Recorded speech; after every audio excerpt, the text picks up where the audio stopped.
You're listening to Financial Advisor Marketing, the best show on the planet for financial advisors who want to get more clients without all the stress. You're about to get the real scoop on everything from lead generation to closing the deal. James is the founder of theadvisorcoach.com, where you can find an entire suite of products designed to help financial advisors grow their businesses more rapidly than ever before. Now, here is your host, James Pollard. Financial advisors, what's going on? I got another special treat for you, another guest. I've done a lot of guest episodes recently, and they have been straight fire because these people are subject matter experts and they know what to talk about. And sometimes there are things that I have no clue really about. We talked about Twitter, we talked about Instagram, we talked about YouTube, we talked about marketing to Gen Z. And today we're going to talk a little bit about content marketing. It's going to be a little bit of a buffet, I imagine, because the man that I have on the show is Ermos Erotocritou, and he is an author. He is a coach for financial advisors, and I'm sure we're going to talk about coaching and why him and I are on the same page about the business model behind coaching and why it's valuable in certain respects. We're going to talk about mistakes that financial advisors are making. We're going to talk about content marketing, of course, and it is going to be awesome. So Ermos, thank you so much for being here. Please introduce yourself. Tell financial advisors who you are, where you come from, and how you got where you are today. Awesome. Absolute pleasure, James. Thank you for having me on. As you mentioned, my name is Ermos Erotocritou. I'm the proud father of two beautiful daughters. My 19-year-old is attending Bradley University in Peoria, Illinois, and my soon-to-be 16-year-old is in high school here in Canada. Career-wise, I began as a financial advisor in June of 2000, just in time to watch that tech bubble burst. Fun times. Now, I say it a little bit in jest here, James, because even though the markets were pretty much negative for 2+ years, at the time, it was tough, but I look back now and I'm thinking that was probably the best thing that ever happened to me. It forced me to focus on financial planning. It forced me to focus on providing real value to my clients and not depending on rates of return and performance.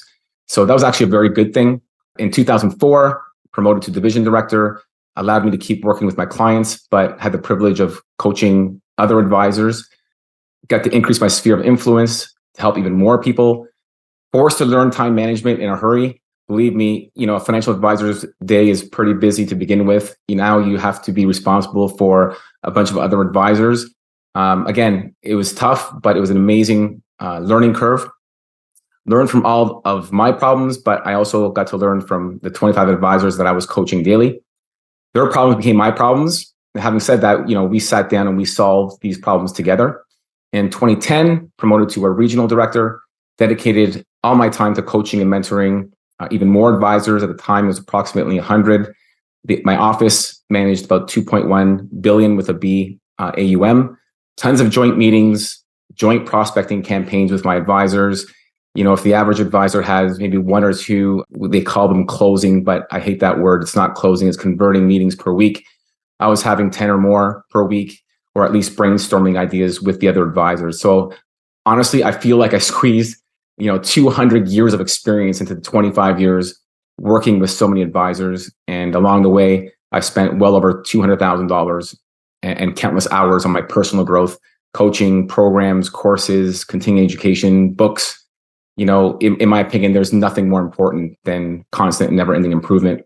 And honestly, James, this is not a nice to have in our industry these days. It's a need to have. Yeah, absolutely. And I love the fact that you pointed out that you started during a tough time. And a lot of times people say, oh, I'll start when things are easy.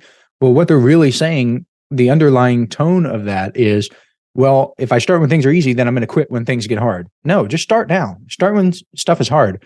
And you did that during the tech bubble and people were worried. And I'm sure that when you were coaching advisors, they are going through tough times as well. And that's a good thing. They might not feel that way, but if you see it with your experience and your knowledge, you say, hey, look, this is a great thing because it means that you won't quit when you give up. You mentioned some problems that they were facing. What are some of the biggest problems that you noticed your advisors facing? During the tech bubble bursting, you mean? Sure. During tough times? Yeah. Mm-hmm. So I think a lot of it was in their head. It's basically, whether it's imposter syndrome or whether they feel bad that maybe their investments aren't doing as well as they had expected. The reality is when down markets happen, it's the absolute best time to be a financial advisor, especially if you're a growing financial advisor. because you have that much more time to be going out and talking to people. And let's be honest, James, at the end of the day, comfort is the enemy of all progress. If I'm a client and every single quarter I get my statement, oh, it's a little bit up. Oh, it's a little bit up. Well, I have zero real intention to talk to another advisor because I'm good, right? Totally. But man, oh man, I get that statement and I see red everywhere and everything's down 10%. And James, you call me out of the blue and now you want to have a conversation. I'm far more open to have that conversation now that the markets are down than when the markets are doing well.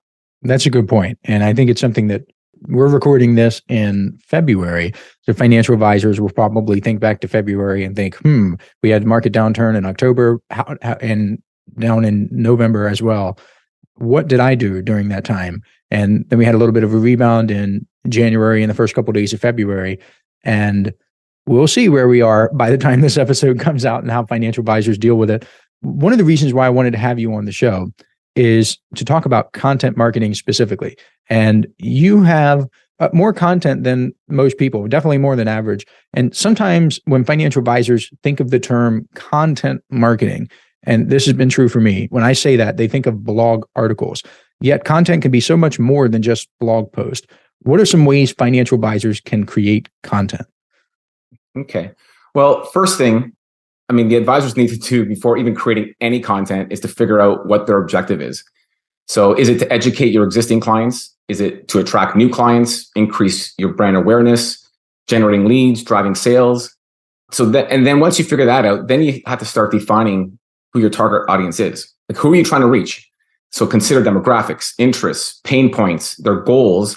It's common sense. Content for a 65-year-old retiree is going to be very different from a 45-year-old accumulator. So you're not going to target the same people with the same content. If we get even if you have the right message, but you have the wrong audience, it's still not going to be effective, right? So your content needs to be valuable, it needs to be relevant, consistent, and above all, and I think you would agree with me with this, it has to be a little bit or a lot entertaining. You need to give your audience an excuse to pause and take a look at you. One of my favorite sayings is facts tell and stories sell. We live in a world, in financial advice where we deal with a lot of numbers and percentages. And let's be honest, if you're not a financial advisor or an accountant, chances are your eyes are going to glaze over because it's just boring. Guys, I'm sorry. That's just the truth, right? So we have to find ways to take those facts and turn them into stories and make them far more memorable. And humor works amazingly well too, right? If you can teach someone something valuable and get them to smile at the same time, you got yourself a winner. James, you're so right that content is more than just blogs.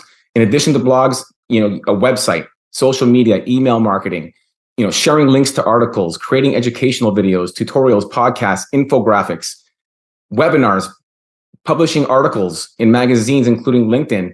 There's so many things that can be considered content. Almost everything can be considered content for that matter. And probably one of the most important things that I can tell your listeners is it's not just good enough to tell, you have to show, right? Show them how you can help them. So if you make a claim that you can save taxes, okay, great, thanks. But show them, right? Retire earlier, show them how you can actually do it. So produce personalized videos for rapid rapport as well. This is something I can talk about later on in this episode, which works extremely well. But it's important to remember that content marketing is a long-term strategy that also requires consistent effort to be successful. It's important to focus on creating high-quality content because there's just so much bland garbage out there. And we also need to measure and optimize our results too. Using data to track our content's performance and identify areas for improvement is so key because I see so many advisors out there posting stuff, honestly, every single day, and there's like zero engagement. And I'm just saying, how can you possibly keep doing the same thing over and over again and not trying something different? Try it. Yeah, experiment. That's the whole point. Try to figure this out. I love that you mentioned show, don't tell. One of my favorite sayings that this is not my original thinking. I don't know where I heard this from. So if somebody can find where it came from, please let me know so I can give this person credit. It was, people sometimes doubt what they are told, or people rarely believe what they are told, but they never doubt what they conclude, or something like that. And one of the stories that I like to tell is about Ted Turner. And he's the billionaire mogul, Ted Turner, media mogul. And he was driving a pickup truck one day with a reporter. And the reporter was writing about Ted Turner and his life and just like a little bit of a biography about that period of time in his life. Well, Ted pulled the truck over, got out of the truck on the side of the road, went to a piece of trash, picked it up, threw it in the back of the pickup truck, and then got in the truck, essentially. And the reporter could have written, oh, Ted is an environmentally conscious man, or he cares about the environment. He has a clean environment. He could have said that, but that would be telling. Instead, he told the story of how Ted pulled the truck over and did that. So he painted a portrait of Ted as an environmentally conscious person. I think that's an example of what you're trying to tell advisors. Another question I have for you. I have talked with a lot of people about content marketing, and they tend to fall into two camps. The first camp is these are people who believe that you should put out just quality content, just make it really good, and that's I fall on that side more often than not. But the problem is that sometimes financial advisors are perfectionists. The other camp says you should just post whatever. Don't worry about it. Post, just ship it, just get it out there and just post. It's just a quantity game. Which side do you tend to lean toward, like quality or quantity? I will definitely lean towards quality, but at the same time, I also believe that we have to show our human side as well. Some of the top people that I follow on LinkedIn and other social media, most of their stuff I look at and it makes me think. I get motivated, I get excited. But you know what? Every once in a while, they post something. They post a picture of them having dinner with their families, or something funny happened with their pet, and it just humanizes them. And I love that stuff. So I do lean on the side of quality, but at the same time, I do believe that we have to be able to show our personal side as well. Yeah, and that comes up often. People can say, "Oh, I have a birthday. I'm going out to dinner." What's interesting is, so for the financial advisors who don't know, and Ermos, if you don't know, I am relatively well known now for email marketing. I never really designed my business from day one saying, you know what, I'm just going to do email marketing and financial advisors are going to know me for that. And then that's what I'll help them with. And I'll have a product for this or whatever. That was never my design. It just kind of fell into my lap because I just got really good at email marketing. And what's interesting is that the emails that do very well, both for me and for other businesses and for financial advisors, they tend to be stories. They tend to be entertaining. They're not about what the stock market did. And every time I say this, financial advisors, they don't believe me. They think I'm just making this up, but I'm not. I promise you. It's recipes. It's stories about Grey's Anatomy. It's stories about TV shows that they're watching, new movies that came out. Because what happens is, let me try to think of a movie, like the new Avatar movie that came out not too long ago. Somebody could write an email about how they went with their family to see that new movie. And one of the recipients is probably someone who also saw that movie. So you have an instant bonding moment. You have an instant piece of rapport that you built outside of all the finance stuff that you know. Instead of just the sales training way to say it is like spilling your candy in the lobby where you just talk about finance and just everything, you just vomit it all over them. If you hold that back, and it's not necessarily that you don't want to give that value, quote unquote, but you're just bonding with them first. You're providing rapport first. And that stuff is highly effective. So I appreciate you for bringing that up. James, trust before transaction every single time. Trust before transaction every single time. I can tell you a quick story, and then I can give you a pro tip on a little bit of video marketing as well. So talking to an advisor, I believe it was about a week ago, and he was telling me the story where and this was a fairly warm call, but certainly not warm. And there was a pushback, of course, because they didn't know who this advisor was, and he's calling out of the blue. And it just so happened by coincidence that it was bath time for their two kids. And at the exact same time, his wife was doing bath time with their two kids. So it went from a situation where it's kind of awkward, this is a really bad time, to them just laughing it up. And they ended up talking for 15 minutes about their kids. And then right from the time they finished bath time on both ends, straight into a Zoom call, at which point that prospect became a client within a week. Nothing to do with investments, nothing to do with financial planning, and everything to do with the commonality of having two kids. And it was bath time and they were just laughing about it. So that's a great story. And you're right, James. I think too many times we make things harder on ourselves as financial advisors.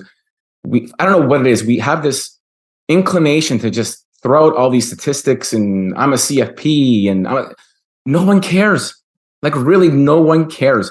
They care when you care, right? So we need to start focusing more on building rapport and building relationships and far less on what we do for a living, which is the financial planning. That comes later. That's very important. But until you can actually get to that point, you don't even have yourself a prospect at that point, right?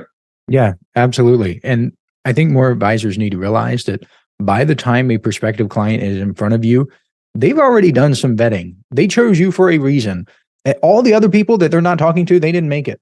And for whatever reason it is, like it could be that they want a certain designation or experience or location or niche or whatever. But if they're in front of you, they chose you for a reason. They set an appointment with you for a reason. And a lot of it comes down to just not screwing it up.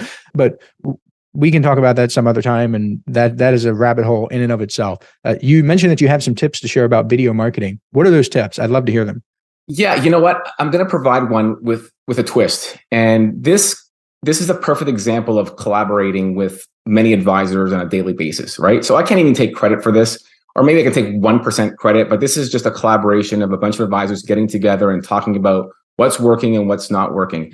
So this really has to do with video marketing.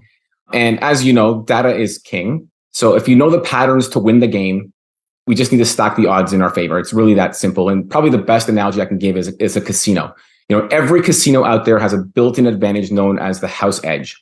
Their odds of winning are a fraction better than ours. But that tiny fraction, James, ends up being millions of dollars in profits. So since we already know that a tiny fraction makes all the difference over time, let's equate that into what we do as financial advisors. So most advisors, their prospecting strategy can be summed up in 3 words: one and done. That's a fact. That's good. Yeah. I've even seen statistics. I can't remember where I saw that, but I saw a statistic somewhere just recently that showed that 60% of advisors don't even make the calls that they pay for. So they actually pay a lead gen company, and 60% of them don't even make the calls. Like that to me is unbelievable. So when you look at the actual data, 2% of cold calls result in an appointment, of which only one, as we know, is going to show. So effectively, if you're a financial advisor and you're cold calling, and cold calling could mean a lot of things. It doesn't mean you're calling people out of a phone book. I'm showing my age now too.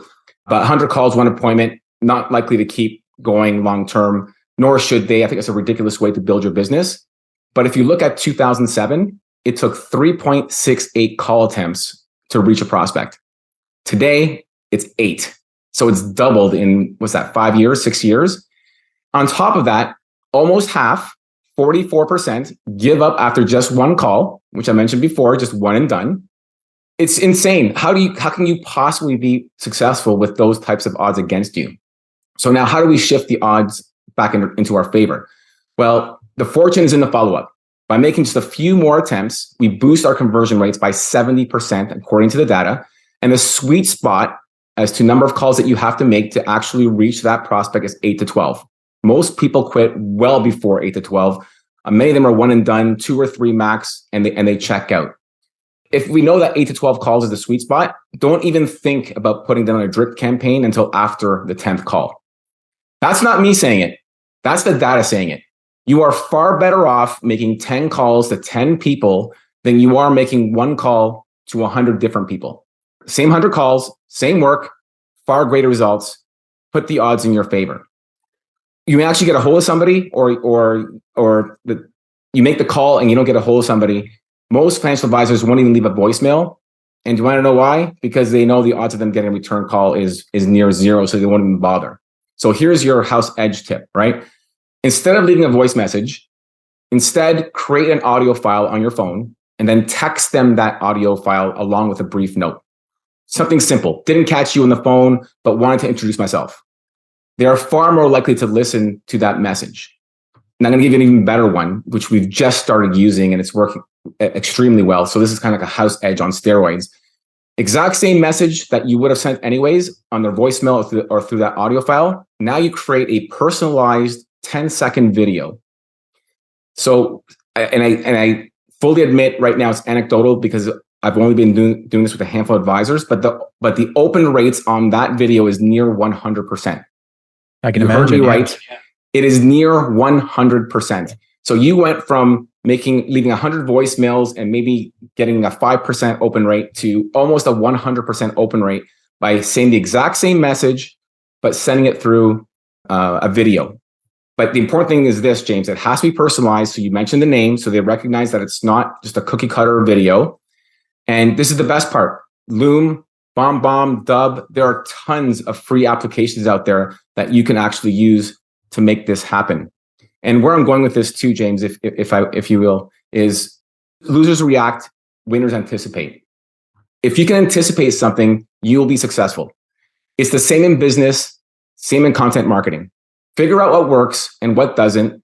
Do more of what works and less of what doesn't. It's as simple as that. But imagine this. You have the greatest, most important exam of your life. This exam is so important that it will change your life forever, depending on how well or how bad you did on this exam. With so much on the line, would you study for it? Most would say yes, right? So again, knowing how vitally important this exam is, are you merely interested in doing well? Or are you going to be committed to doing well? Because interested and committed are two completely different things. Too many advisors are merely interested, but not committed, which is why so many struggle to succeed in our industry. And I think the latest numbers show something like 90% of financial advisors fail, which is an extraordinary number.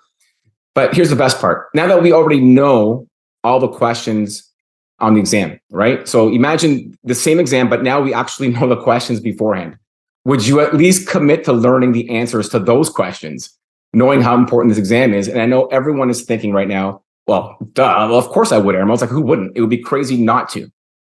Well, nothing is more important to a financial advisor that is looking to grow than prospecting. Nothing. It's not knowledge. It's not learning that one secret financial concept. It's not studying the stock markets. It's prospecting, and period. Losers react, winners anticipate. There are only a handful of objections. There are dozens of variations of the same objection, but there are only a handful of real objections that you're ever going to get. The rest are simply resistance statements, right? No money, no time, no interest. That's pretty much it. You might get the occasional, my brother is a financial advisor. That one's a bit of a sticky one. It's going to be hard to get past that, but that's rare anyways. But everything else is just a variation of one of those three real objections. One highly successful advisor, and this is a great story to share, that I work with, he didn't have to deal with any objections. Now, how amazing is that, eh? An advisor that dealt with zero objections. And you're probably thinking, well, how's that even possible? Because he wasn't interested in dealing with objections. He was interested in being the backup advisor to as many prospects as possible. So he would approach people, find out if they have an advisor, and if they did, fantastic. Wasn't trying to convince them to do anything, hand them a business card, hand the contact information, and just said, I just want to keep in touch. That was it, right? So what happened was, we know over time that clients leave their advisors. And the single biggest reason why people leave their advisors is lack of communication. It's not market returns. It is lack of communication, and there is no close second. So imagine you as the backup advisor are communicating with someone more and better than their current advisor. So what's going to happen when that advisor slips up? You're getting the call. But the key to this is abundance. If you're the backup advisor with 10 prospects, you're going to fail. Because if 10% of the people change advisors in a year, one client's not going to cut it. But what if you had 100 prospects or 200 prospects? Now 10% of 200 legit prospects is 20 new clients. You are actually celebrating every time the markets decline, because you know a lot of your competitors are hiding under the desk, curled up in the fetal position, sucking their thumbs, right? You are there for their clients when their clients need an advisor the most.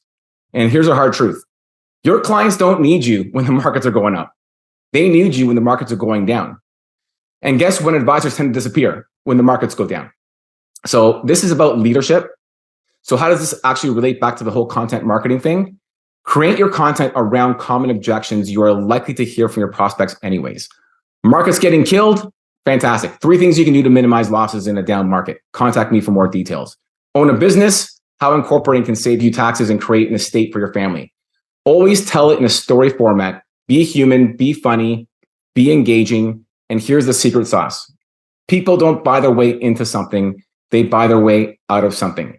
People don't buy based on facts, logic, or reason. If they did, our jobs as financial advisors would be so easy. We have facts and logic oozing from our pores as financial advisors, yet we struggle to get new clients.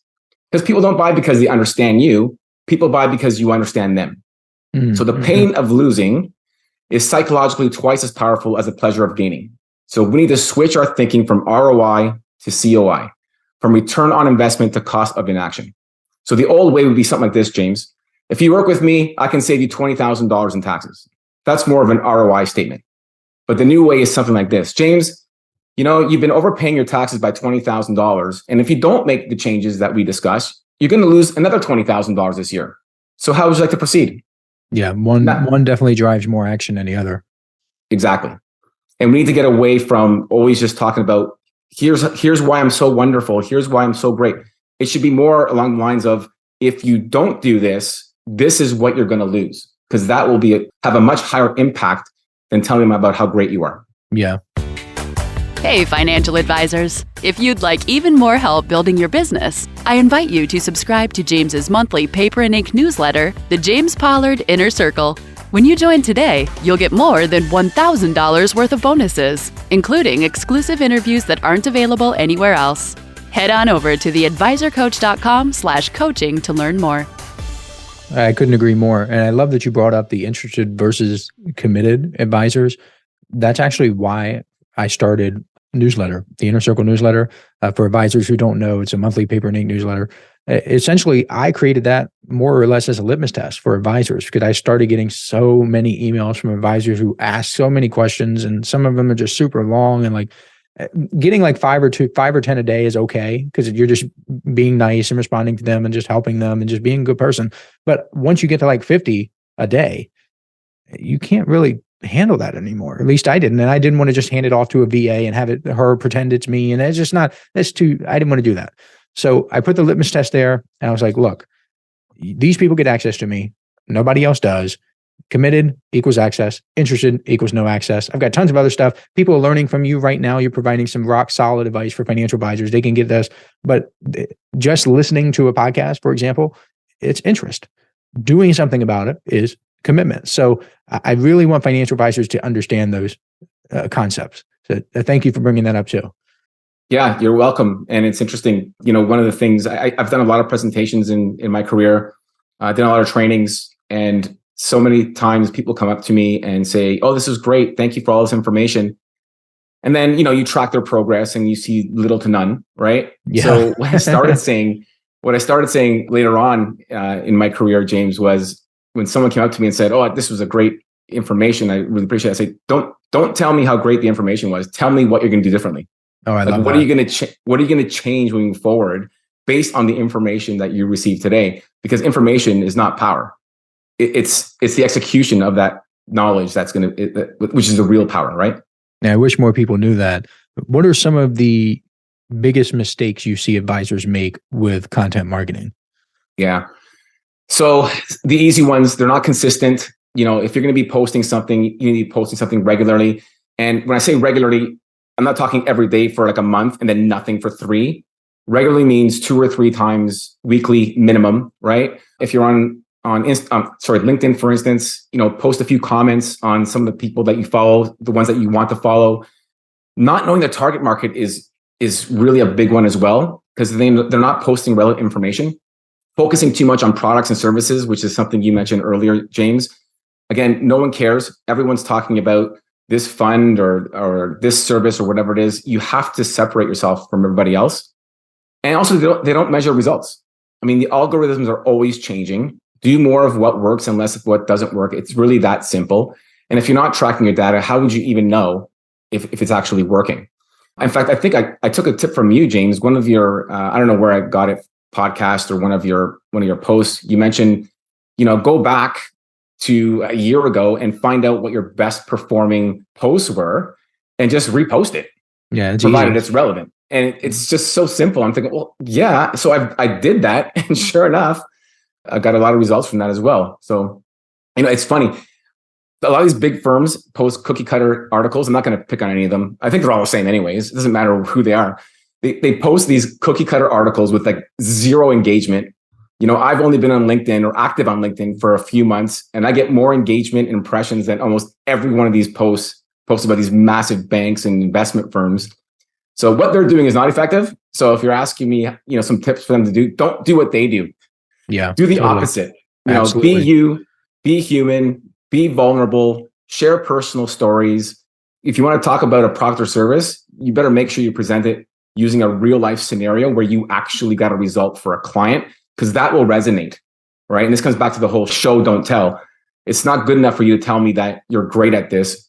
Give me an example of where you actually implemented this strategy with the client. You're not using names, of course, but I'm making my point that you have to put it into a story, preferably a real life story where you actually help the client. You could even say, like, this is a hypothetical story. This is not real. I'm making this up. This is an illustration. You could get around compliance this way. And a lot of advisors let compliance hinder them, but there is a way to do it.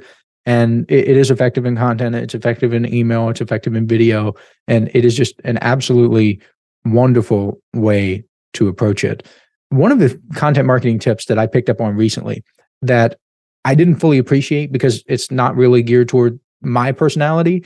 I am the person who is just, if I say I'm going to do it, I do it, period. Come hell or high water, it literally doesn't matter. My leg could be broken. It's still going to happen, right? But other people, not so much. And not everybody has that personality. One of the tips that I heard was to create like a content marketing runway to help with your consistency. So if you plan on posting on LinkedIn, let's just say 5 times a week, instead of starting at 0 and posting for the first time on Monday and then Tuesday and Wednesday, give yourself a little bank of like 20 posts that you can use and then start posting on top of that. That way, if you fail to get it done or if it doesn't happen, then you can go back to that bank, pull out the post and put it in there. I didn't really appreciate that because I would never use that. But for financial advisors who are listening, I think that's a wonderful tip. Just create that content bank that you can use. So I would agree. I really would, but it's not for me. And I'll tell you why. I try to post at least one thing every single day. And what I love about the way I do it is I love to be inspired. It's just, I just feel it's different when you've already like pre-packaged everything and you're just kind of doing a dump. Now, listen, if you're going on vacation for a week and you just are not going to touch your computer, 100%. Line those suckers up, let them hit every single day so that you remain consistent. But for myself, I just love acquiring some sort of inspiration on that day and then basically taking it and twisting it in a way into where it makes sense for a financial advisor. And maybe that's where people kind of get hung up a little bit too, James. They feel like the only people they can follow are other financial advisors or financial gurus in the industry, and they can only take their content and talk about that. When the reality is there's a lot of really good things out there, a lot of really good content that you can kind of take it and spin it in a way where it actually makes sense and can actually help a financial advisor. I find a lot of those are usually some of the best posts that I post on LinkedIn. I think that's actually a mistake that you bring up is financial advisors who just follow other financial advisors. Like, look, if you're working specifically with doctors, for example, follow people who serve doctors. It doesn't even have to be doctors themselves. Of course, you should be connecting and messaging and following up and so on and so forth with people in your niche. That's a given, right? That's table stakes. But let's say that there's a best-selling author who has sold a book to doctors. That person would probably be worth following and engaging with. Let's say that there's a medical supply company that is just crushing it, has unique marketing, so on and so forth. That people in that company, the CEO, CFO, CTO, whatever, those people probably worth following more so than just other financial advisors who don't have the same market as you do and who have other worries. And the thing is, if you're following 100 financial advisors and you're copying their strategies, you are going to be the average of those 100. But if you blaze your own path, you give yourself statistically better odds, especially when you're serving the niche and you follow people in that niche. So that's a killer piece of advice too. Thank you. Yeah, and I agree with you. I think we overthink things too much. Get a little bit creative, think outside the box, and those will be your best posts, 100%. Yeah.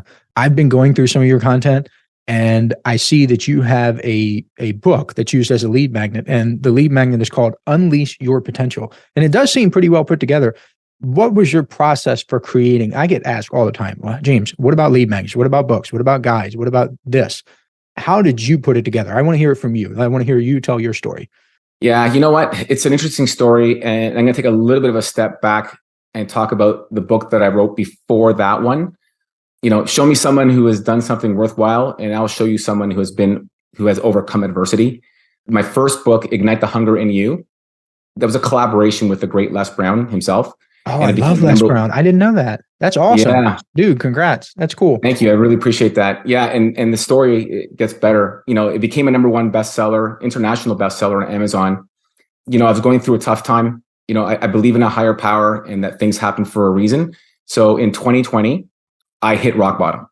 As much as I've had a great career, lots of friends, in 2020, I hit rock bottom. Within a span of a few months, I turned age 50. I was 30 pounds overweight. I just started my divorce proceedings. I left my firm after more than 20 years, battling depression daily. And of course, global COVID pandemic was spreading mass fear. And just when you need camaraderie and friendship the most, what happens? Lockdowns, right? So here I am going through so many things and, stuck in our home for weeks. And you know what? Just for fun, James, I found out that I was adopted at age 50 as well. Any one of these can break a person. And for a while, I did feel broken. But one day I just decided that, things aren't happening to me. They are happening for me. And I began to make positive changes in my life. So whatever you look for, you're going to find. And I was looking for hope, something to take away the unbearable pain that I was feeling at the time. And hope came in finding Les. He has always been someone that I looked up to. And now I had the opportunity to work on a book together with Les Brown. I'm thinking that's a no-brainer, right? Mm-hmm. So it was a dream come true. My other book, which you referred to, I give away for free, by the way, is an extension of my passion for writing that came about from writing that first book. And man, oh man, I can't tell you how much I had to fight imposter syndrome when I wrote that first book. You're not an author. You've never written a book before. And who the heck's going to want to read your stuff? And wow, but it was such an amazing experience. So I wanted to create a book that channeled my belief that anything is possible so long as we venture outside our comfort zones. And this is especially true for financial advisors. So Unleash Your Potential, How to Get Comfortable Being Uncomfortable, can be found on my website. And it's my way of giving back to the world. It's my way of expressing my gratitude for everything and everyone in my life. With everything that's happened, I've never been happier and more grateful than I am today. And my hope is that advisors will read my book and unleash their own potential so that they too can help more people. Because let's be honest, James, right now people are hurting. There's a lot of stuff that's happening. They need financial advisors more than ever today. Our job is just so vitally important at any time. It's even that much more important during these days. That's awesome. And I think that I believe things happen for a reason too. And the quote that I've been meditating on today, and this is pretty timely, is the biggest problem, or one of the biggest problems people have, is believing they shouldn't have any.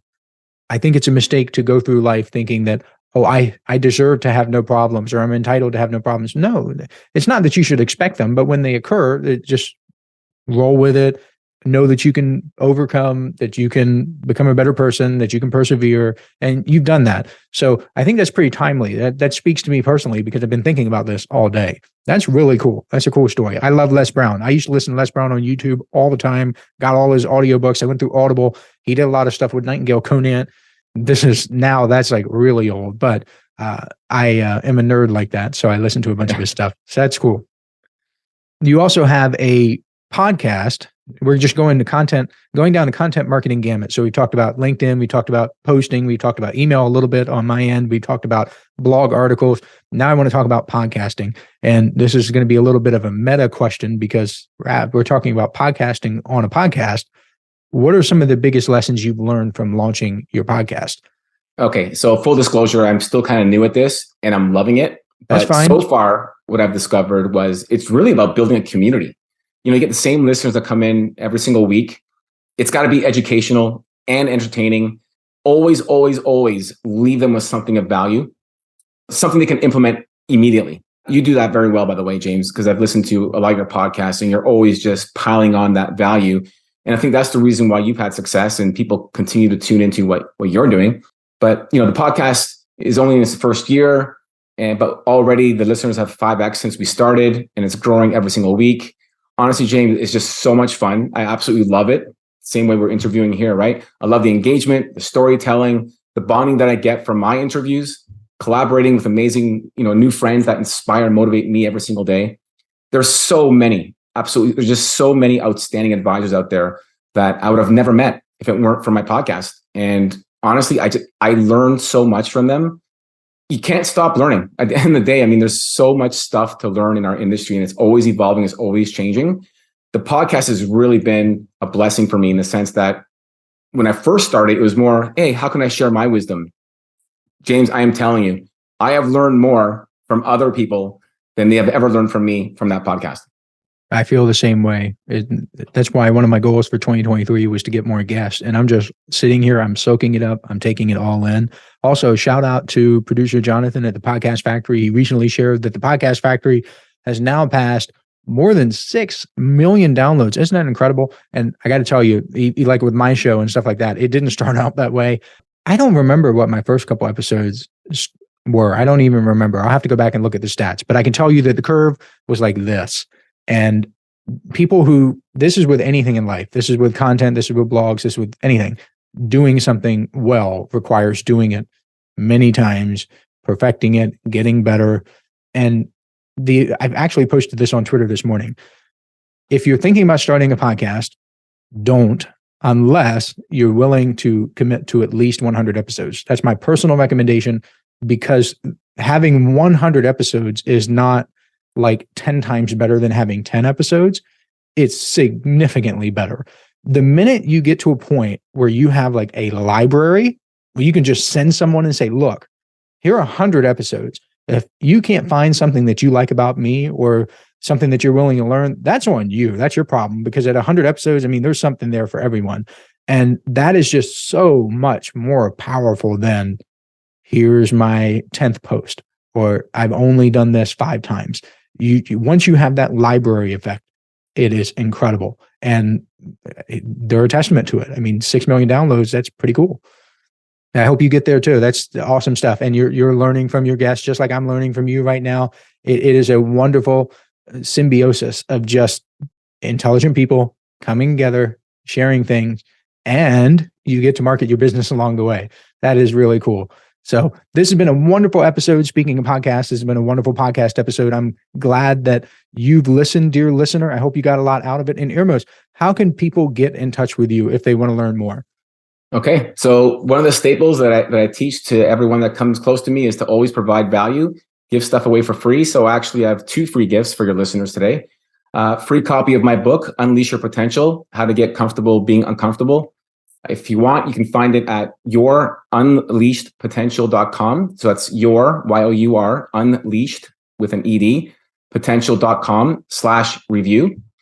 Everything you'll ever want in life is on the other side of comfort, James. Most need that helpful nudge to get started. And that's really the goal of this book. And the best part is it's absolutely free. The second offer is a free prospecting audit. So it's exact same website, or if it's easier for you, you can find me on LinkedIn. So it's Ermos Erotocritou, Ermos Erotocritou. Shockingly, I'm the only person with that name. So, I learned that. I did. I learned that before the show. So, why a prospecting audit? You know what? I'm just telling it the way it is, James, because most advisors suck at prospecting. That's just the truth. Yeah. So how can I create the biggest impact for your listeners in the shortest amount of time? And that's with the audit. Top 4 reasons why advisors fail. And again, you probably know this. I'm preaching to the choir. We fail to follow up. Fortune's in the follow-up. We fail to identify a niche market. The riches are in the niches. We fail to invest in ourselves. I go blue in the face telling people this all the time, James. You do not have a job. You have a business. So you have to treat it as such. You don't earn a salary. You don't earn an income. What we do is we generate revenue and we have business expenses. Every successful company on the planet invests in their business. Why would we be any different? So the single biggest reason is we fail to prospect. Those who do prospect often do it ineffectively. Poor performers focus on closing. Top performers focus on having great conversations. So a lot of times, even the prospect that we do is just done wrong. And James, if you mind, I'm just going to share one last story because I think this is great to hit things home. So I signed up for a course through a world-renowned coach, and sitting in that room for the first time, surrounded by all these really, high-impact people. And this particular coach actually splits, clientele into 2 groups. So the one group, they make over 100,000, but then the other group, they make over $500,000, and the 2 shall never meet. So, and I thought that was kind of interesting. So I asked the question, so what's the difference between the group that makes 100,000 versus the group that makes 500,000? And he just looks at me and he goes, well, it's actually quite simple. The group that making $100,000 is far smarter than the group that makes 500,000. Bingo. And of course, yeah. And I had to pause there because I'm thinking, okay, did I hear that right? So I asked the question. I said, okay, I'm sorry. Did you mix that up? Did you mean that the 500,000 were smarter? And he goes, nope, not at all. The $100,000 group is far smarter, and that's the reason why they don't succeed as much as the 500,000. And he gave me an example. He goes, in the group of 100,000, I give them strategies to succeed. Guess what they do? They second guess. They poke holes in it. They have to do some research. They got to put their spin on it. They got to figure something out. It can't be this simple, right? And he goes to me, do you know what the $500,000 group says when I tell them these tactics or strategies? They just say, okay. And they just do it. Yeah. So you're speaking like, oh my God, like this speaks directly to me. I've experienced this so many times, even in my own life. Like, so one of the reasons why I feel like I'm not like the most successful person ever. Obviously not. I'm not even close, but I do fairly well for myself. And it's because I'm either smart enough or dumb enough to just do stuff. Like I don't do the research and second guess. Like that speaks directly to me. You have no idea. Awesome. I love that. So I guess my final thoughts for all your listeners is to just get out of your own way. Check your ego at the door. Be humble. Become a student of the game. Man, I've been doing this for 25 years and I still feel that I'm learning every single day. And that's what excites me every day. Just learning new things and being on podcasts such as yours. Yeah, the future's never been brighter for our industry, but it's going to be brighter for the people that do the right things. I mean, someone is going to do well. The only question is, will it be you? So thank you so much for coming on the show. This has been incredible. I hope Financial Advisors got as much out of it as I did. And speaking of advisors, I will catch you next week. This is thepodcastfactory.com.